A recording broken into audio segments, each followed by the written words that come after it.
والا ہے۔ اے پیغمبر صلی اللہ علیہ وآلہ وسلم، اپنے پروردگار عالی شان کے نام کی تسبیح کرو، جس نے انسان کو بنایا، پھر اس کے اعضاء کو درست کیا، اور جس نے اس کا اندازہ ٹھہرایا، پھر اس کو رستہ بتایا، اور جس نے چارہ اگایا، پھر اس کو سیاہ رنگ کا کوڑا کر دیا۔ اے نبی صلی اللہ علیہ وآلہ وسلم، ہم تمہیں پڑھا دیں گے، پھر تم فراموش نہ کرو گے، مگر جو اللہ چاہے۔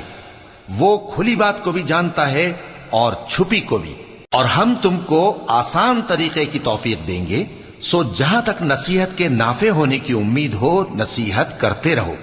جو خوف رکھتا ہے وہ تو نصیحت حاصل کرے گا، اور بے خوف بدبخت اس سے کترائے گا۔ جو بڑی تیز آگ میں داخل ہوگا، پھر وہاں نہ مرے گا اور نہ جیے گا۔ بے شک وہ مراد کو پہنچ گیا جو پاک ہوا اور اپنے پروردگار کا نام لیتا رہا۔